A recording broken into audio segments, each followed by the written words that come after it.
আলামিন বললেন নিশ্চয় যারা কুফরি করেছে মিলান এবার বাংলাদেশের মানুষের চরিত্রের সাথে আমার পাড়া মহল্লার গ্রামের চরিত্রের মানুষের চরিত্রের সাথে মিলান আল্লাহ রাব্বুল আলামিন বলেছেন নিশ্চয় যারা অস্বীকার করেছে।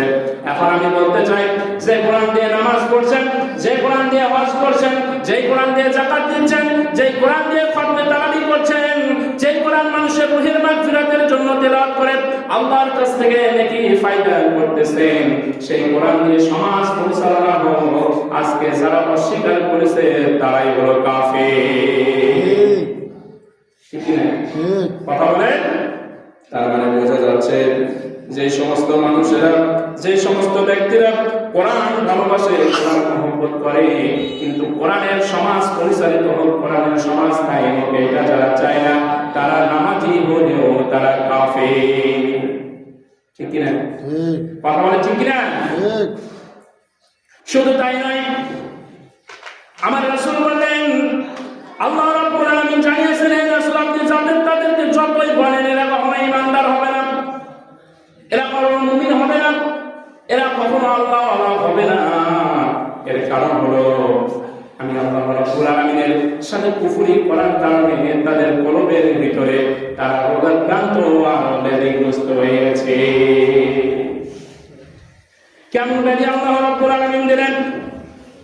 আল্লাহ সুবহানাহু ওয়া তাআলা তিনি বলেন খাতামাল্লাহু আলা কুলুবিহিম ওয়া আলা সামিইহিম, আমি আল্লাহ রাব্বুল আলামিন তাদের কলবটাকে রোগাক্রান্ত করে দিয়েছি, ব্যাধিগ্রস্ত করে দিয়েছি।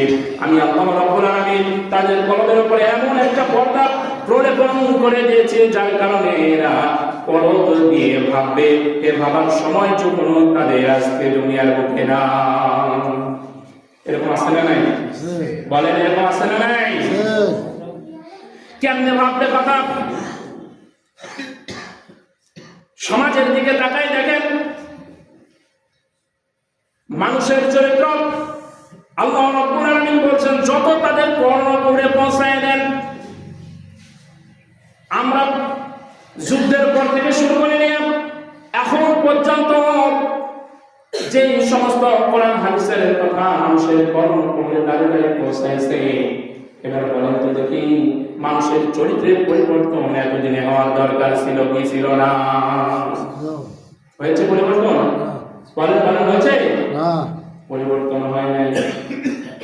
তাহলে আল্লাহ রাব্বুল আলামিন বললেন যে ওই সমস্ত মানুষকে বললেও তারা ঈমান আনবে না। এর কারণ হলো এদের কলবের ভিতরে আল্লাহ রাব্বুল আলামিন রোগাক্রান্ত ব্যাধিগ্রস্ত করে দিয়েছেন। তার মানে হলো এরা মসজিদের ভিতরে এসে কোরআন ভালোবাসবে, নামাজের ভিতরে কোরআন তেলাওয়াত করবে, খতমে তারাবিতে কোরআন তেলাওয়াত করবে, কিন্তু কোরআন দিয়ে সমাজ পরিচালনা হোক এইটা তারা চাইবে না। এর কারণ হলো মসজিদের ভিতরে কোনো কিছু চুরি করে খাওয়ার জায়গা নাই, মানব রচিত আইন দিয়া দুনিয়ার কার্যক্রম চালালে সেই জায়গাতে চুরি করে খাওয়ার জায়গা আছে না? কথা বলেন, সেই জায়গাতে চুরি করে খাওয়ার জায়গা আছে না নাই?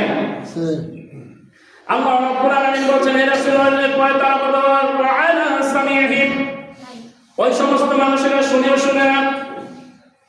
এবার আমার কথা বলবো যাদের কান আছে, কি আছে? যাদের কান আছে, যাদের কর্ণপুরে পৌঁছায়, যারা কানে শুনতে পায়, যারা কথা বোঝে, আকল আর বিবেকবান মানুষ যারা আকল দিয়ে ভাবে, যারা আকল দিয়ে গবেষণা করে, যারা মানুষের কর্ণপুরের মধ্যে পৌঁছায় যায়। এবার বলেন তো দেখি সমাজের বুকে অন্যায় কাজ ভালো না খারাপ? বলেন ভালো না খারাপ? মদের ব্যবসা ভালো না খারাপ? বলেন ইয়াবার ব্যবসা ভালো না খারাপ? যারা নিজেদের অর্থ আর লাভের গোছানোর জন্য অন্যায়ভাবে নিজেদের দেহকে মানুষের সামনে বিক্রি করে দেয়া, হ্যাকিং এর মধ্য দিয়া যে টাকা ইনকাম করে সেটা ভালো না খারাপ? কথা বলেন মানুষের হক মেরে খাওয়া ভালো না খারাপ? অন্যের টাকা হ্যাকিং এর মধ্য দিয়া নিজের আখের গোছায় নেওয়া ভালো না খারাপ?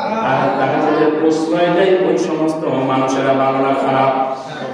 তাহলে বোঝা যাচ্ছে যারা শোনার পরেও শুনে না, যারা শোনার পরেও শুনে না, এই সমস্ত কাজগুলো আমার সমাজে হয় সমাজের কিছু মাতবর শ্রেণীর লোকের এই সমস্ত কার্যক্রম যারা করায় তারা জানে যে কোনটা ভালো কোনটা খারাপ, কোনটা ন্যায় কোনটা অন্যায়, জানার পরেও যারা মানে না, আর না মানার কারণে আল্লাহ রাব্বুল আলামিন বলেন হে রাসূল তাদেরকে যতই কর্ণ করে পৌঁছায় দেন তার